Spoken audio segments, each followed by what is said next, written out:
All right, here we go. So thanks everybody for joining us today on a Sunday afternoon. I wish it was a little bit more sunny outside, but maybe the cloudiness is keeping us indoors and you guys are able to join us on Zoom. So we're happy to have you. Um, like we were sharing before, we're going to have our representative Ted Lieu here with us at 1:30. So a little bit of club business and updates before we get started. And then as soon as he jumps in, we will transition over to our conversation with him. So in 2020, we were redistricted to now have Representative Lieu cover all of Westchester, Playa, Playa del Rey, Playa Vista. Before we were a split district, congressional district. And so we're happy to have him represent all of us now. And so we're really excited to have him join us today via Zoom. This is our Westchester Playa Democratic Club board. We're super happy to be able to continue with this work. Let me move my stuff over. Hold on real quick for me. And I'm going to mute people if that's okay. There we go. Perfect. This is our board for this year. We are having elections coming up next. So I'm going to actually talk about that for just a few moments. And Amanise, if you can keep letting people in for me. Thank you so much. Our goals for this year are really to recruit, reinvigorate, and to really be resolute about what our club mission is. We want to really recruit younger members. We know that the desire to vote isn't always there. And the interesting thing, my daughter, who's now almost getting her license, is saying, because so many kids don't get their licenses right away, you don't pre-register to vote. Which is an interesting kind of conundrum that kids are in because they're not getting their licenses. So we really want to work on voter registration this year. As our community is a very purple community, red and blue, we want to make sure that we have a lot of youth that live in our community. We want to make sure that they are represented in this electoral process as well. Reinvigorate, we know that in the 2024 election, we lost a lot of Dem voters. They voted for policies and people that maybe we as a Democratic club did not support. And so we really want to reinvigorate the Democratic base, but really reach out to people and bring them back into not just the party, but really into progressive politics. And we're just really resolute to flipping the House and the Senate, getting back control of those two areas so that we can fight the tyranny that is going on in the current administration. So that's our goal for this year going forward. Just as a reminder, we do have our upcoming club elections. So the election meeting is May 7th. And to be able to vote in that election, you do need to be a member by April 1, which is tomorrow. So if you have not renewed your membership, we'll put the link in the chat. Amanise is going to do that for me. They are there now. Perfect. And if you want to run for the board, there's a nomination form that's actually due tomorrow as well. The positions up for the election per our bylaw updates are president, vice president, political affairs, VP of finance, VP of operations, communications, and then programs. So if you're interested in running for the board, please, please, please make sure you're a member and you put your nomination forms in. We do have some of our nomination election committee club members on the call. So they've been meeting, going over timelines, making sure we're abiding by our bylaws as a club. And so we're going to have a great election season coming up. So if you're not a member, I know it's in the chat, but here's a QR code if that's easier for some of you. So I'll leave it here just for a minute. Perfect. And our club is very much about action. So some upcoming actions that are in the future. Most immediately, there is phone banking for Susan Crawford, who's running for the Wisconsin Supreme Court. Grassroots Dems HQ, which is one of the many organizations that we partner with, are going to be doing phone banking. There is a location you can go to phone bank to, or you can do it remotely from your home. Phone banking is a big push that's been going on for many, many years. This one in particular, this seat's going to be really important for us. Well, for Wisconsin, but really to just fight for democratic policies and positions, especially at the Supreme Court level.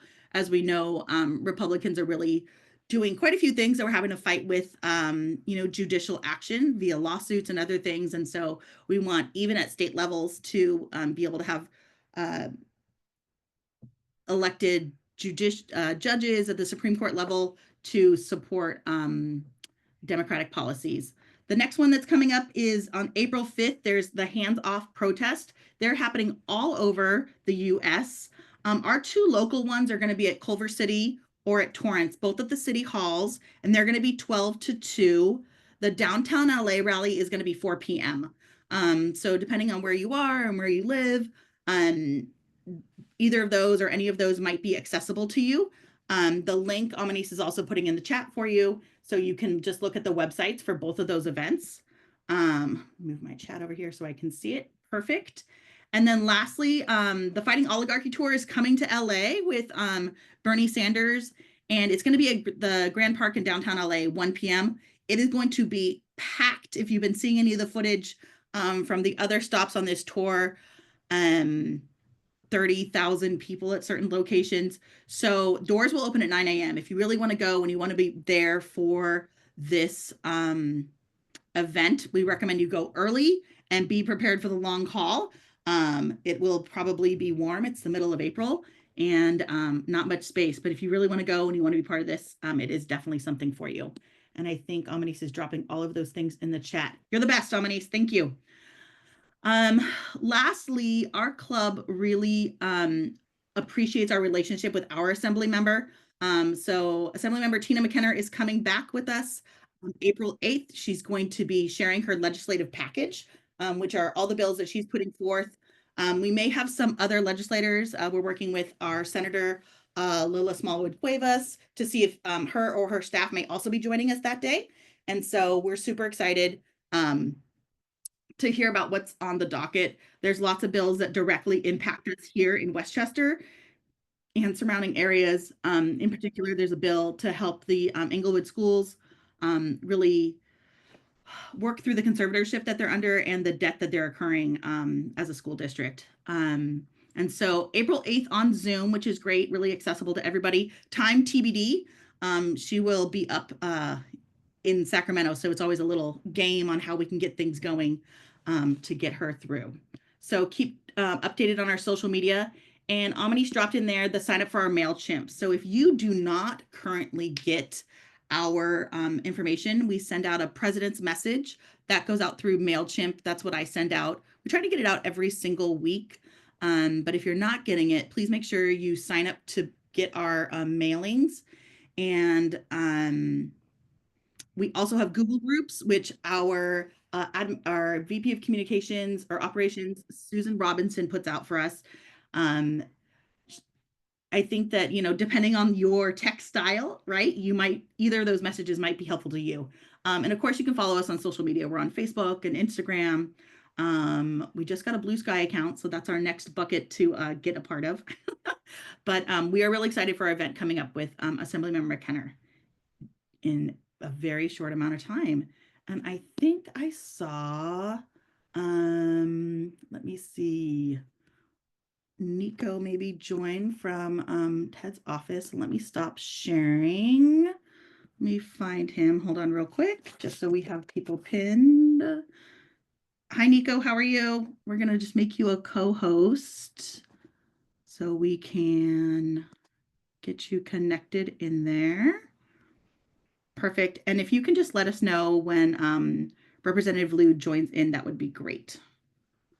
And just FYI, I'm getting a couple messages about some of the more local hands-off protests that are happening. Feel free to share them in the chat. I'm just going to be sharing the main stuff, and I'm going to make sure to share them again because I know we have some people who are not able to join until a little later.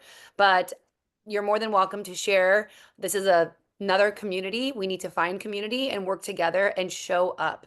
As I keep saying, Bambi Salcedo of Trans Latina Queer Coalition said at the Women's March rally, she said that the power is not on social media. The power is here and now. It's about showing up however we may be able to do so. So I encourage you to find your way. There are so many ways, and feel free to share in the chat in our small community here for now. Yes, awesome. And so we do have a couple minutes before our representative joins us. So I'd love to hear, I know I've seen some of you posting on social media, some of the events that you've been engaged in. Anything you guys want to discuss before we jump over when our congressman shows up. I'd love to hear from you. You have the ability to unmute yourselves. Um, about what are your feelings. We have all your questions for the Congress member if you put them in Zoom, the Zoom registration, and we've kind of clustered them together. Stephanie just dropped one more in here. Immigrant Workers March in Delano. Oh, tomorrow. Oh, March 11th.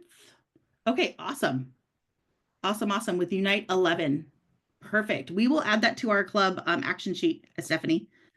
Does anybody else want to share anything? Or actions you've been involved in or what you're kind of working on right now?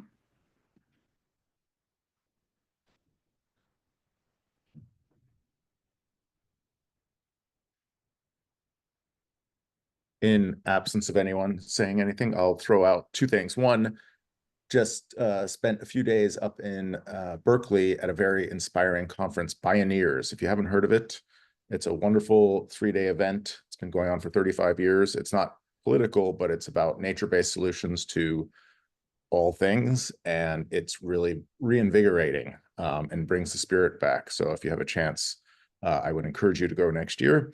On action, I'm largely focused on my friends who own Tesla vehicles and trying to get them to divest of those and explaining the message and why they would want to do that.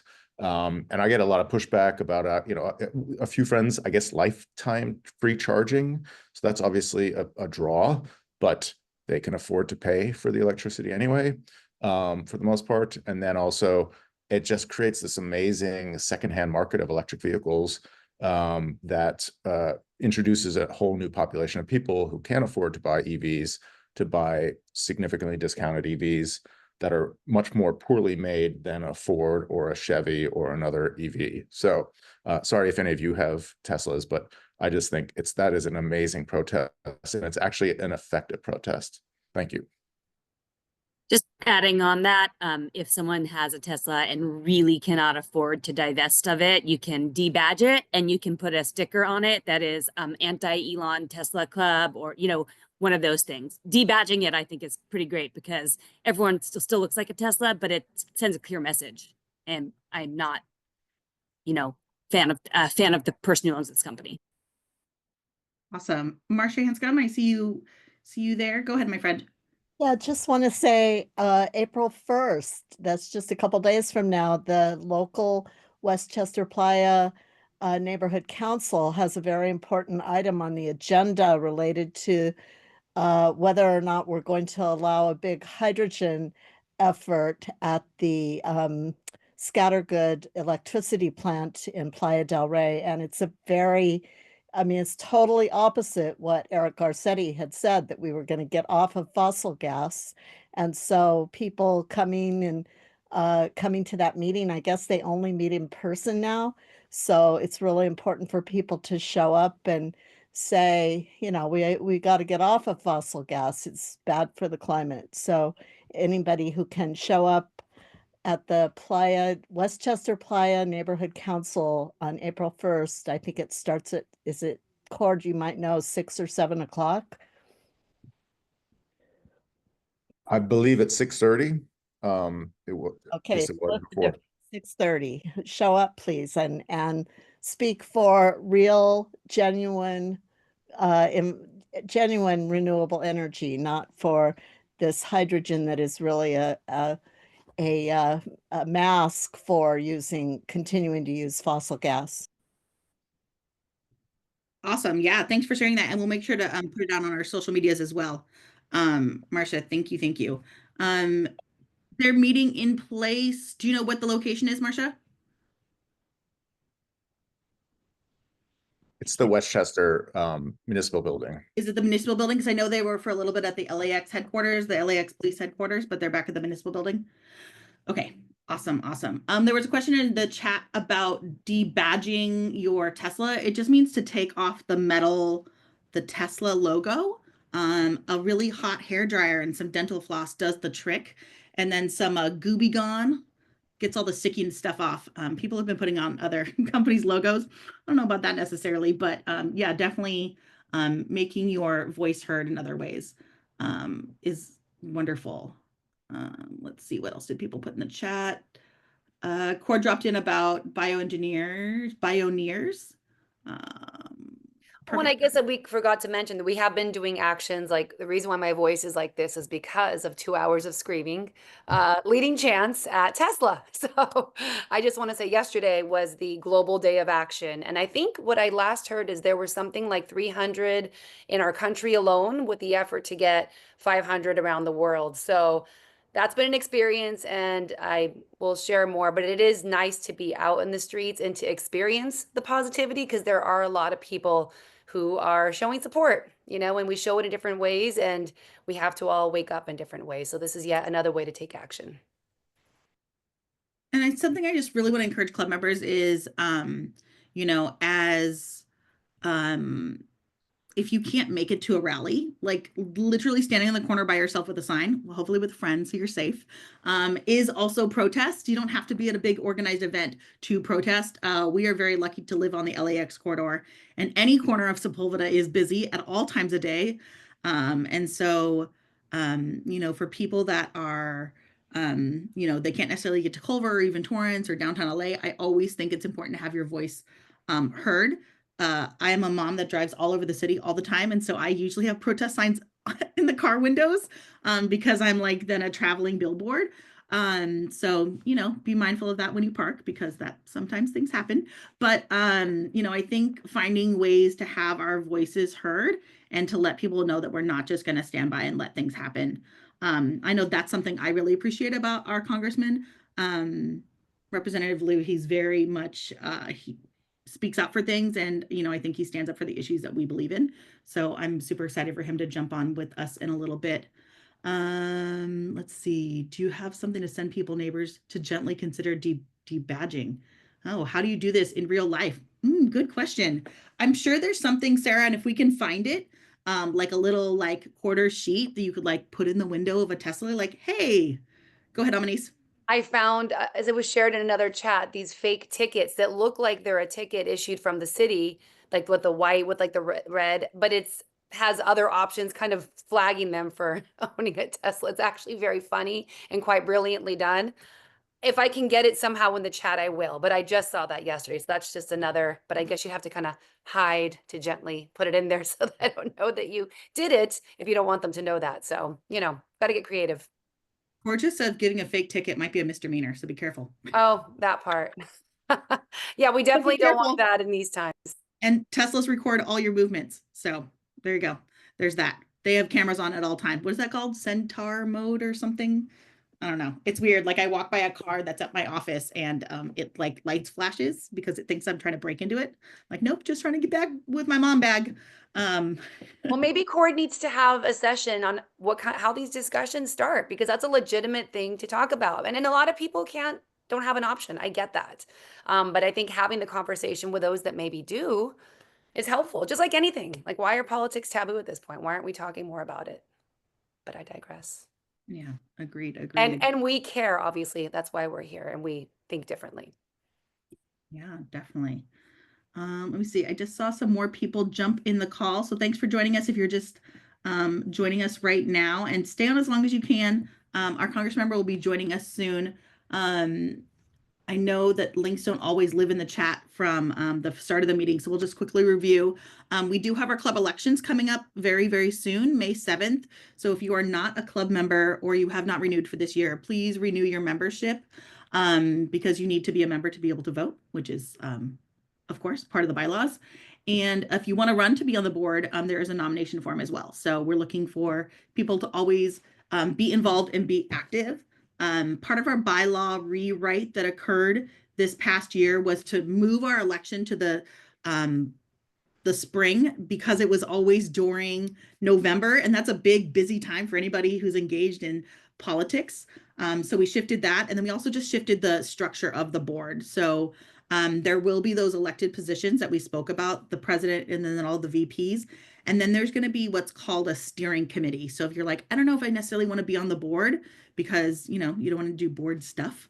But we will have a steering committee, which will be, just of really active club members and what they're interested in. So, You know, we realigned our bylaws to make them not as wordy because they were like impossible to live by and even to understand, but really to make them something that makes it a little bit more actionable for us as a club, and to make sure that we are keeping up with what's being asked of us from LACDP, right? And then also KDEM, the California Democratic Party. There's policies that are put in place and changed and all of those.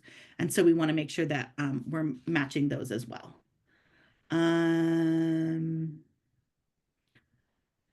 Yes, lots of people are asking, how do we recruit people for the club? We really recruit via word of mouth. So if you have friends that are, you know, you're having coffee with and they're like, oh my gosh, what am I going to do? The best way to recruit club members is to talk to your friends about it. Even if they don't live super local, Playa, Westchester Playa, all of the surrounding areas have, you know, different ways to get involved, but we'd love to have them here. We are a very small club, and we'd love to have them. Right. And so I think our Congress member just joined. Let me tag him. Hi, sir. Thank you for joining us. Let me make you a co-host. Make a co-host. Awesome.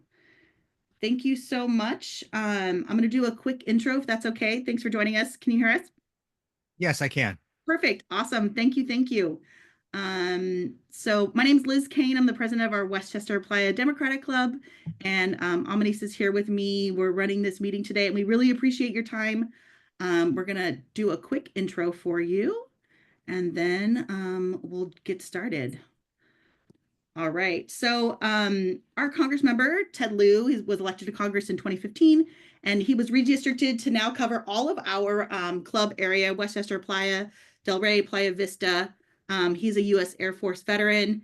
And when I think about our Congress member, I really think about him in the areas of environmental issues, Social Security and Medicare protection, civil liberties, and veteran affairs. So if there's anybody well suited to fight this current administration, is our Congress member. I'm going to quickly play a video that is on his social media, so I know it's okay to share. And when I hear somebody speak with passion, it really makes me know that they're here for us as their constituent. So I'm going to play that, and then I'm going to hand it off to you, sir. So give me just a second. And Amity says, let me know that the sound's working, okay? Hello, I'm Congressman Ted Lieu, and what the Trump administration is doing is batshit crazy. Trump is harming Americans and acting like a dictator and acting in an unconstitutional manner. His administration has threatened judges, cut off services to Americans, and made our lives worse. House Democrats are fighting back with litigation, legislation, and mobilization. Over 130 lawsuits have been filed, and we're winning many of them. We've introduced bills to stop the administration's illegal actions, and we're doing town halls in both blue and red areas across the country. We are fighting back. We are with you. We have your back. And together, we will prevail. Amazing. Hello. So that's on YouTube. And so if you ever want to see it or you want to share it on your social media, because I think it's a real statement about our Congress member. So I'm going to go ahead and pin him for everybody so we can see him. Spotlight for everyone. There he is. And then thank you so much for joining us. We do have questions from our membership, but we'd love for you to, you know, kind of jump in, and then we have questions for you when you're ready. So thank you, Liz, and to your board for your leadership, for all the people participating. So that was my speech. I'm done with it. You just showed it. But just to reiterate, what is happening in DC is unacceptable. The Trump administration is brazenly violating the law. So we are fighting back on three fronts. There's litigation, legislation, mobilization, and now I think we're at over 140 lawsuits, and we've won a bunch of them, and other ones are being litigated. We've introduced a number of bills. We just need 3 Republicans to join us, and we can pass them off the House floor to stop some of the harmful actions that the administration is engaging in. And then in terms of mobilization, I went to a rally in Austin, Texas a few weeks ago with Greg Casar and Representative Lori Doggett, and over 3,500 people showed up on relatively short notice. There's a lot of energy out there. And then you see the 30,000 crowd with Bernie Sanders and AOC. And so you see more and more people every week. getting fired up. I think what happened in November was quite deflating for a lot of us. And then for other Americans, they're like, we just had an election. Why bother me? But now I think folks are realizing this is not what they had voted for, and they're starting to pay attention and to get involved. And we had some good news this week. We flipped a Pennsylvania state Senate seat that Trump had won by 15 points. And that follows on the heels of winning a state Senate seat in Iowa that Trump had also won by double digits. And now we've got a candidate in Florida for the House seat in Florida 6 within the margin of error in terms of polling. This, by the way, that district in Florida, Trump had won by 30 points. And so that has then caused the Trump administration to withdraw Elise Stefanik's name to be UN ambassador. And they're running scared, even though her district was one that Trump had won by 20 points. And so you can see a pretty big shift in public sentiment.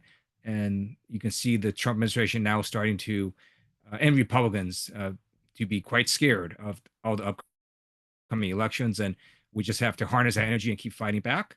Happy to answer any questions you may have. Awesome. Thank you so much. So we've dozens of questions. We've whittled them down. We know your time is precious. There's three kind of big areas that the questions were really surrounding. And we're going to start with Medicare and Social Security. We know a lot of things are happening, and there's so much news. We can barely keep up with, the Social Security Administration and potential cuts to Medicare. What are you doing to, protect that? A lot of our club members are, surviving on Social Security and Medicare right now, and it's a really big concern for us. In terms of Medicare, the Republicans passed a budget resolution that essentially is going to cut hundreds of billions of dollars from Medicare to fund tax breaks for the super wealthy. And so pretty much every day in DC, we're messaging on that exact point that we should not cut Medicare to fund tax breaks for the super wealthy. It's going to come down to whether or not the Republicans can get the votes to pass that bill, because after they pass a budget resolution, they now have to pass a very specific bill that outlines the cuts and names Medicare and other places that they're actually going to cut. And so we'll see if they can pass that. I believe the Democrats in the House will be completely unified against it. I think the Senate will be unified against it. And so public pressure is very helpful to try to stop that from happening. Social Security, they haven't said that they're going to cut. However, because of their slash and burn tactics of DOGE, they've ended up causing a lot of Social Security offices to not be able to function well. They're firing employees. Their website goes down much more often than before, and people now have long wait lines when they call in. So that's sort of a different problem, but it is still a problem where now people have less access to the Social Security Administration than they did in the past. And so we're highlighting that and pointing that out and trying to fight back as best we can. And if anyone has any issues with their specific Social Security check or benefit, please feel free to call my office and we'll assist you with it. Perfect. That's great that you're able to be a resource for them. We do have a lot of members that had questions about that. And there was a follow-up question about the computer system that Social Security Administration is using, that they're making changes to it. Is that anything you could speak to for us? Sure. So the administration wants to change the Social Security computer system, which is written on a very archaic language known as COBOL, spelled COBOL. It's so archaic that when I got my computer science degree, they didn't even teach it. That's how far back this language is. I have no problem with trying to upgrade that system. However, experts have said it would take a long time to do it. And DOGE apparently thinks they can do it quite quickly. And I think that could be quite problematic if they don't do it right. And if they don't do it right, then a lot of people could end up not getting their checks or folks getting overpaid or all sorts of other errors. And so we just need to make sure that if they're going to do this, that they do it in a prudent manner that makes sure that they upgrade the system correctly. Awesome. Thank you. Another series of questions we had was about the illegal grab and arrest by ICE that's taking place, and deporting without due process. And really, a lot of the questions came around the area of free speech by immigrants that are here on student visas. I think there's a lot of concern. We are a very active protesting club, and so also a community of immigrants. And so really questions about, what's happening with ICE in general, but more specifically about free speech and how people are concerned to protest because of their status. So there's two issues going on. One is due process, and due process basically means that you have the right to challenge what is about to happen to you or what has happened to you. And the reason we do that is, so look, first of all, I would hope all of us agree that we should deport violent Venezuela gang members who are not documented. However, the question is, how do you know you got the right person? And that's where due process comes in, to allow the person to challenge and say, look, sure, I have this tattoo, but this tattoo has nothing to do with me being a gang member. I'm not a gang member at all. In fact, I'm a legal permanent resident that has never been affiliated with any gangs. But you can't make that argument if they don't give you due process. Judge Boasberg, a federal judge, has already ruled that the administration cannot do that. So that's likely going to get appealed, and then we'll see what happens as the courts litigate that issue. It's basically the Alien Enemies Act, which says you don't have to give due process before you deport someone. So that will be challenged. Second issue is, even if you give due process, could you deport someone because you don't like their speech? So clearly, U.S. citizens have free speech rights. It is a little murkier as to what are the free speech rights of non-citizens. That's going to be litigated. I personally think that the government should not be deporting people just based on speech alone. Now, if there's other kinds of conduct, that would be a different issue. With all these cases, I don't know enough about the facts to know if there's other conduct going on. But personally, I don't believe people should be deported based just on speech. But that is sort of a gray area. We don't really quite know exactly how the courts are going to land on that area, because it does turn out that non-citizens do in fact have less rights than citizens do. Yeah, and I think that's something that we're really considering. Like LA in general is a big immigrant community, and we really want to fight back against what we're seeing, but people are worried and nervous, and so thank you for addressing that. The other kind of big bucket was really about education, and we're really wondering about, the executive order that's come out, that's an overreach, for sure, in the area of public schools, especially regarding LGBTQ rights. We passed here in California lots of legislation to make schools safe for kids. And now this executive order is trying to basically override that. If you could share a little bit about how you or Congress is working to fight out, especially against that executive order. Sure. So there's two things going on again. So there's an executive order that dismantles the Department of Education. So we're fighting back on that. We're also litigating that because the Department of Education is a agency created by Congress, and we believe the administration cannot just dismantle an agency that is created in law by Congress. Second issue is another executive order that basically says we're not going to provide funding based on various actions that states take, such as the LGBT issue you mentioned, where we're going to require school districts to tell parents if their kid is saying that they're a different gender than the parent believes that they are. So we're fighting back against that as well, and that's also going to be litigated. And so we're going to have to see what the courts decide on that issue.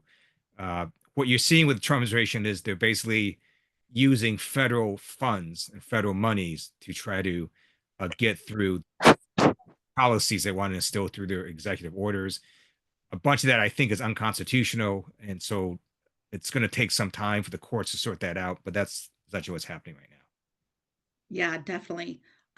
People are dropping lots of questions in the chat, so we'll catch up with those, you guys, after we kind of run through the questions that came via the Zoom registration.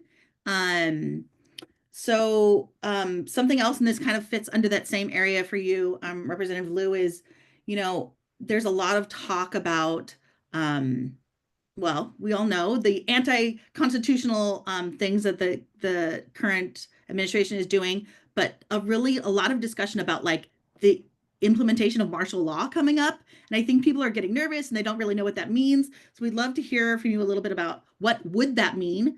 And is that something that, the Trump administration may be putting into place? I mean, we're hearing like April 20th, it's coming, and we're like, what's happening? So if you could address any of that, we'd love it. I haven't heard anything about that. So feel free to send me information about whatever April 20th thing is, but I haven't seen anything about the administration trying to do martial law. And if something like that can the administration put in martial law just across the board, or it'd be something that Congress would have to vote on? I'm not quite sure what people mean by martial law. If what people mean is, does the administration, can the president order U.S. military to, let's say, put down a riot? Well, yeah, there's actually a law that says the president could, in fact, do that. Now, there would have to be a riot, and there would have to be a number of justifications that the executive branch would have to put in for why they're going to do that. So there is no law that just allows the president to just deploy federal or U.S. military troops into cities for no reason. Okay, awesome. Yeah, I read that question in the Zoom and the Zoom registration. I was like, oh, I haven't heard about that either. So glad to hear you have not heard about it. So hopefully it's just, things that are flying around in social media. We know there's just so much going on. It's hard for, the everyday citizen to keep track of things, especially when there's so much happening. And I think one of the big questions that came out from the series that people shared to us was really about, you said there's this legislative action, there's a judicial action, there's mobilization action that Congress is taking.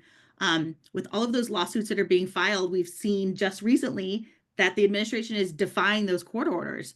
And what happens, people are saying they're doing these things to get to the Supreme Court. Can he defy the Supreme Court if they decide, and they rule against him on certain issues regarding anything that we've discussed, immigration or, any of those?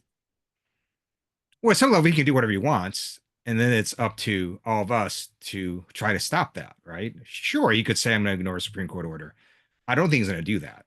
And if you look at all the litigation, except for one case I would talk about. So, and all the rest of the litigation, the Trump administration has never said, you, judge, don't have authority over us. They've never said that.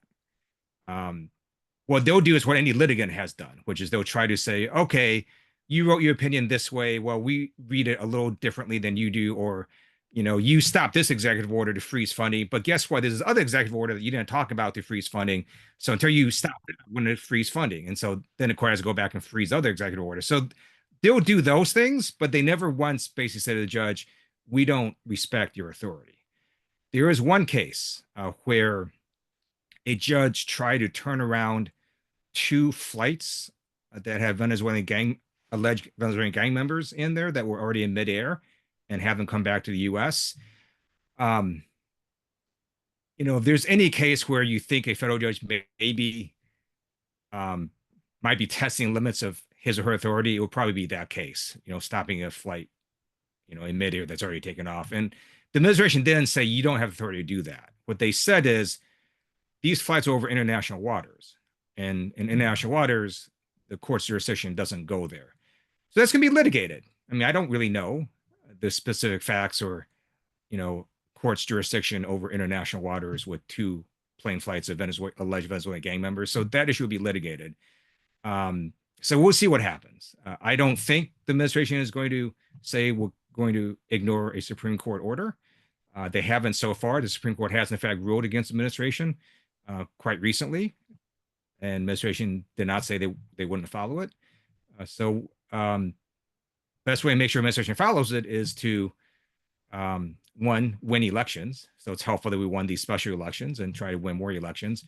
And then 2, to speak up and show up and to help the organizations that are fighting in court to show up at town halls and rallies and marches. All of that, to me, affects public sentiment. And I think Abraham Lincoln had it right when he said public sentiment is everything. With it, nothing can fail. Without it, nothing can succeed. And we see Trump's approval numbers continue to drop. We see that the administration in just 60 days is a lot less popular than they were the day after inauguration. And as more and more Americans pay attention, I think his numbers will drop even further. And then that gives Republicans more courage to stand up to him, because there are Republicans who are in swing seats that also want to win the races next year. Yeah, I love what you said about public sentiment. So I'm kind of going to pivot into this, the issue with national security that's going on right now, and Signalgate and all of the things. I know that I saw on your social media, you're really pushing back against what's going on with Pete Hegseth. Can you talk to us a little bit about, what can Congress do to ensure our national security is being handled the way it needs to be handled when we're already seeing so much corruption in the DOJ and the FBI and all of these things with the leaders at the top. So if you could share a little bit more about that with us, and what is Congress thinking about doing specifically with what appears to be, the inappropriate use of national security information in a public chat that journalism was invited to. I was one of the first members of Congress to call for Secretary Hegseth to resign. I did it again yesterday on MSNBC. We are going to just continue to highlight what he did, which was he texted secret war plans to journalists that could put military pilots' lives at risk. Those signal chats could have been monitored by a foreign intelligence service. The Pentagon, on March 18th, actually issued a email to everyone saying, do not use Signal because it is not fully secure. And Hegseth never should have been on Signal in the first place. And then he texted these secret war plans to a journalist, and then he lied about it. He said this was our hoax, even though the White House has essentially authenticated that the text messages are real. So I hope he resigns. And, if you look at Trump's first term, Trump supported all his cabinet officials until he didn't. So we don't know what will happen. I don't pretend to understand how the president thinks, but he's been known to flip-flop and change his mind quite quickly. So I think continuing to put pressure on is a good thing. In terms of, well, it's interesting that you say Congress, right? Because as you know, we've got Republicans and Democrats, and in the House, it is a much more majoritarian controlled institution. There is no filibuster in the House. If Republicans don't want to bring up a bill to vote on the floor, it doesn't get voted on. If Republicans don't want to have a committee hearing on a bill, that bill never sees the light of day. Republicans set their agenda. So as long as Republicans control, they are not going to do anything in terms of oversight over the administration. So one thing that Democrats have done is we held a shadow hearing last week in Foreign Affairs on the dismantlement of USAID. We're going to continue to hold additional hearings where it's basically just going to be Democrats, but at least we can generate some press and highlight some issues through that method. But in terms of sort of official actions off the House floor or official committee hearings, nothing is going to change until we flip the House. That perfectly transitions to the next series of questions. So thank you. What changes do you foresee the Democrats making in terms of like communication for a wider reach, right? Especially with Democratic voters that we lost in 2024. I know there's Bernie Sanders is putting on the tour against oligarchy, like all of that is happening, but about messaging and reaching out to that wider audience, what are you hearing or seeing from the Democratic Party and from the electeds? So I think it's great that Bernie Sanders is doing that tour. It's energizing a lot of people. My only recommendation is if you want people to be against oligarchy, don't call it that, because most Americans have no idea what that term means. And I think Democrats need to speak in much simpler language and not use terms that just sound elite, like oligarchy sounds like an elite term, right? So I think they should just change that. But if you look at what happened in November, I think it depends on Tim's communications, why you think we lost. If you think Democrats lost because of, transgender issues, that would be a very different solution than if you think we lost because we had cumulative inflation of over 20% and the American people have a hard time dealing with price shock. We tend to believe that inflation was a really big factor, and that's based on polling. Every poll last year and this year shows that inflation is the number one issue that people are concerned about. Number two is immigration. So House Democrats have been very focused on kitchen table issues, on economic issues, on pointing out that inflation continues to increase under Trump, that is indiscriminate tariffs are going to make it even worse. A inflation report came out this week showing inflation rose above expectations. And that's pretty much going to be our messaging, that we're going to be talking about kitchen table issues and pointing out that Trump is not only ignoring it, but also making things worse. Yeah, definitely. And It's using the simple language. I'll give you yes. another example, right? No one talks about food insecurity in common language. They just say hunger, right? So we just have to use terms that more people can understand. Yes, definitely agreed. And I think when we are looking towards the 2026, the midterm elections that are coming up, there's a lot of questions from our club about, what they're calling lawlessness of the DOJ, FBI, CIA, there's not, systems in place necessarily to stop election interference. Are we concerned about that there will be a free and fair election in 2026? What are you hearing and from the Democratic Party, but also just from people that are going to be running in 2026? Is there a fear that there will be interference because there's not the protections that were there before? So there's no federal election thing, right? Elections are run by the states and then run by local officials, by counties, by cities. And because of that, it's quite hard for the federal government to engage in election interference. So um, I'd be more concerned about people not showing up because we keep telling them the election's going to be rigged. I think we should tell people you show up and vote. And if you have to jump through 3 hoops to go do that, you go jump through 3 hoops and go ahead and do that. Because at the end of the day, pretty much, if you're a U.S. citizen and you're not a felon, you can vote. Maybe maybe there's less days of, in-person voting. Maybe you can't do mail-in voting, but you're going to be able to vote. And so I think the message should be, if you want to stick it to the administration, to Republicans, go out and vote. Perfect. Yeah, that's one of our 3 goals for the club this year, is to really reinvigorate the base and also get people registered. I think sometimes people, the registration lapse. There's a lot of movement in LA because of housing issues, right? People have to move frequently because of the cost of housing, and then they're not registered where they think they used to be registered. So just really building up a voter base of Democrats that believe the things that we believe. Westchester in particular is a very purple district. And so we're really just pushing to engage our community members. A couple more questions for you. What are some issues that you think are not getting enough attention right now? We address kind of the big 3, but is there something that we as a club should be thinking about or focusing on that that maybe not a lot of Americans know about right now, or anything you can share with us?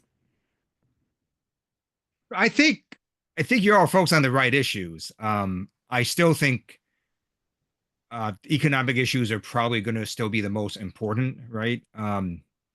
Most folks don't actually follow politics. They have busy lives. They're interested in other things, but they will know, right, that they couldn't get eggs, last weekend because the shelves are empty. They'll know that, grocery prices remain high. They'll know that their rent is high.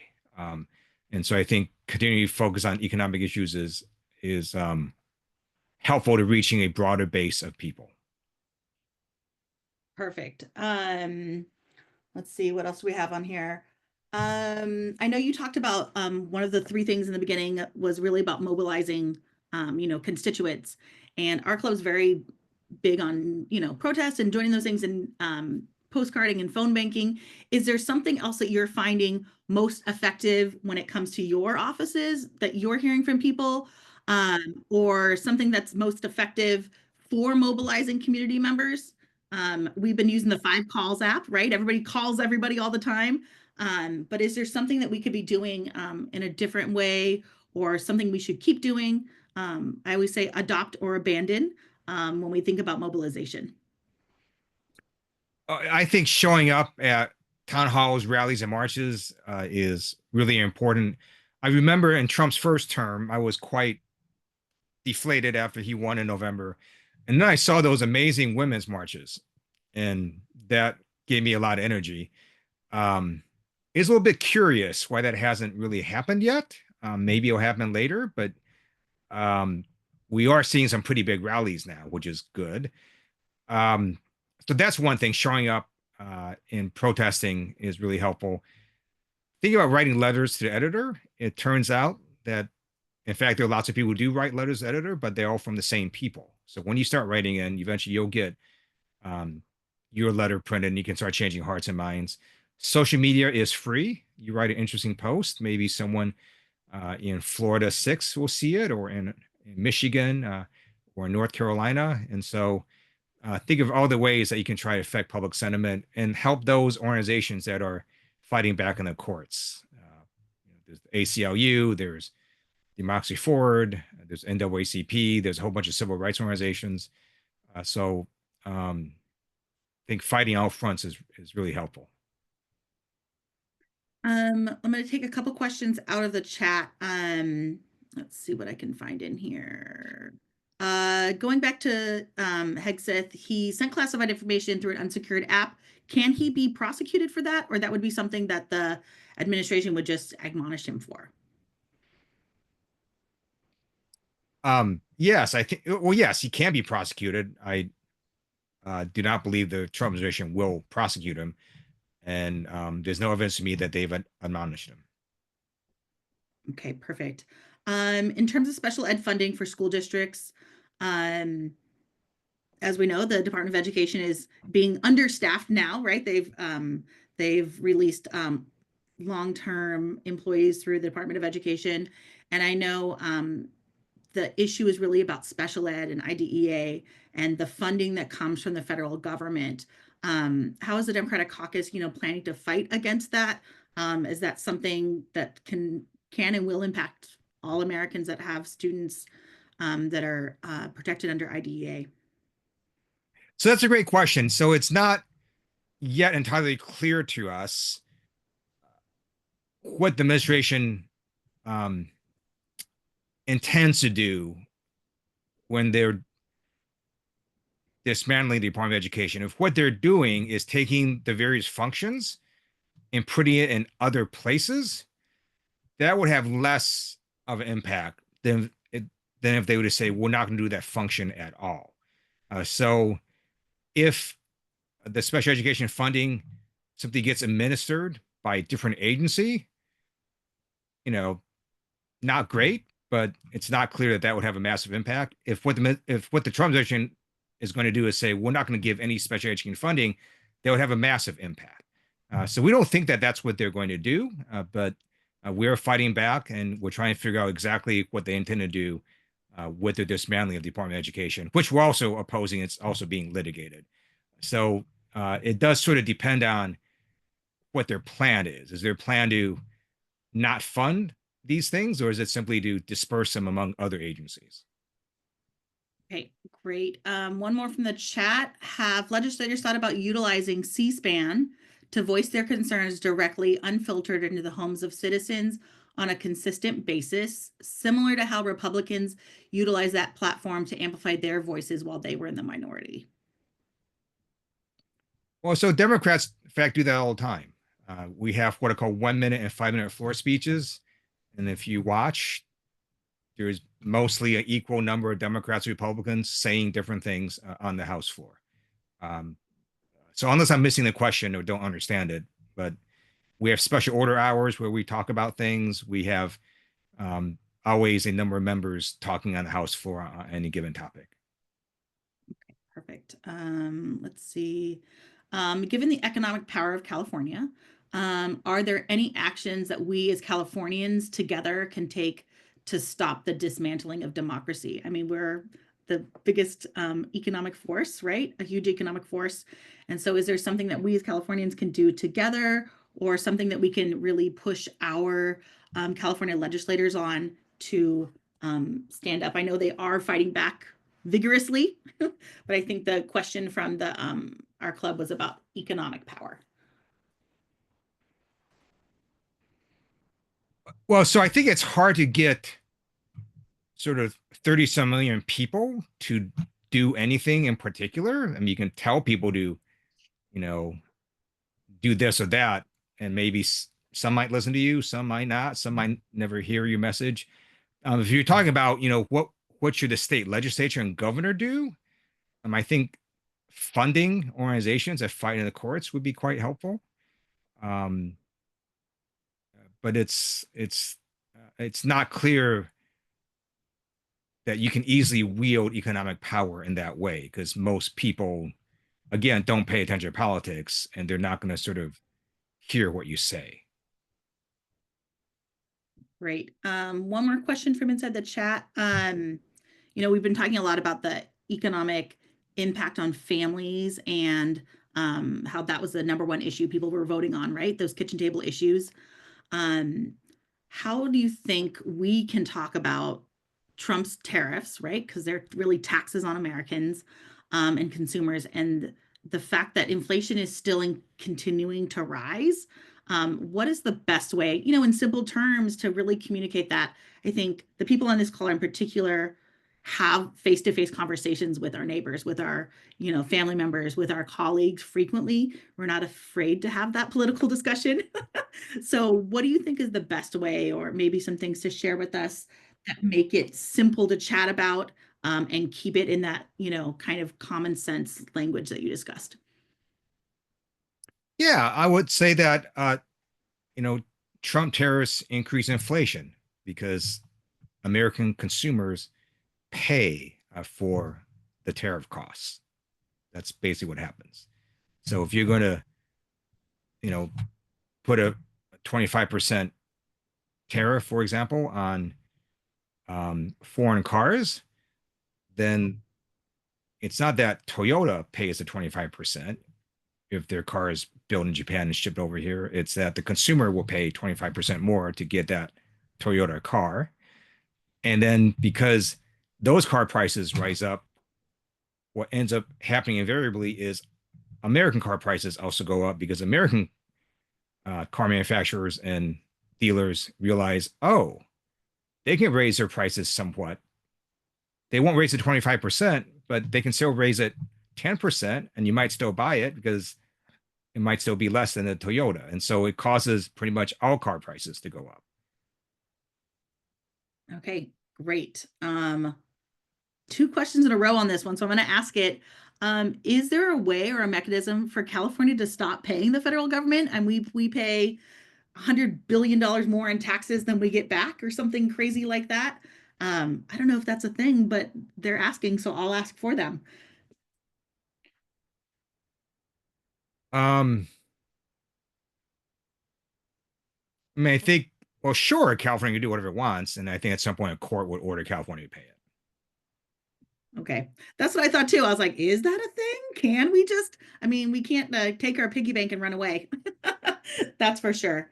Awesome. We've had you for 30 minutes. I know that your staffer was saying he wasn't sure how long you'd be able to stay. How much longer do we have with you? Or you have to jump off, Congress member? I can take one more question, then I have to jump off. One more question. All right, my friends, let me see.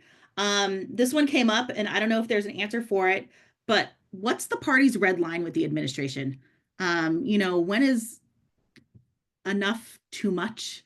I think Americans are really getting, I mean, I know I am just exhausted by what's a continuous assault on Americans, and at all levels. And so is there a red line? Is there things being discussed with electeds about when is enough enough? And I don't know, That's is there a red interesting. line? It's a very interesting question, because it sort of assumes that like somehow we don't know what's happening.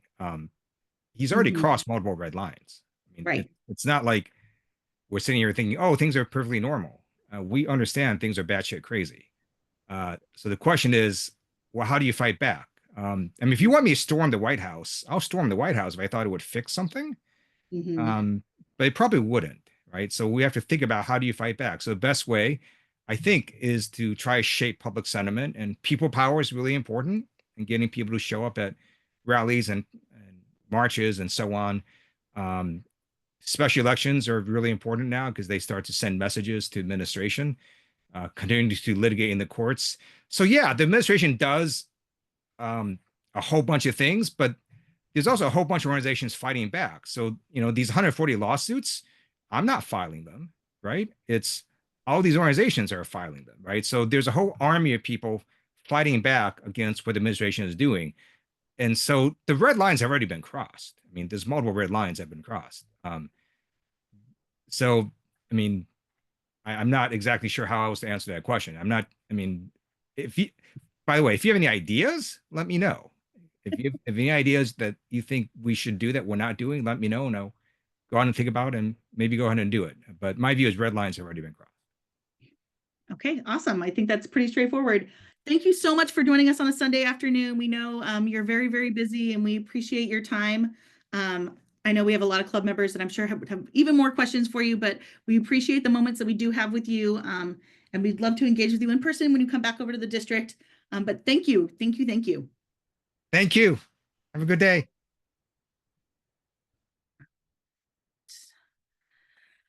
I know there was a million more questions I could have asked, but there's so little time. So thank you guys for joining us today. Just a few reminders as we end our call. Let me grab my slide deck for us. Hold on. So just as a reminder, we watched our Hello. video. Oh, perfect. Upcoming actions. We're doing phone banking for Susan Crawford for the Wisconsin Supreme Court. So if you have time the next couple days, please join with Grassroots Dems HQ. Elections at all levels up and down the ballot are super, super important. The hands-off protest is coming up. And then of course the Fighting Oligarchy Tour will be here April 12th if you want to join. Although I saw in the chat, the Batshit Crazy Tour sounds like it may be a little bit more popular than the than the Oligarchy Tour. So I think we can all agree that messaging is super, super important. And we as Democrats and as progressives really need to have those hard conversations with people. And so I just encourage you to join our next meeting on April 8th with our Assembly member. She's definitely a progressive voice in our California legislative offices. Stay tuned when we get a time with her, and then you can register to join with us via Zoom. And as always, please join us, become a club member. We're a very small club, but we're small but mighty, as I like to say. So join us. Our registration fees, our membership fees are only $33. That's like avocado toast and a fancy coffee. So please join us. And thank you for coming today. And we appreciate you all being here. I'm going to stop the recording.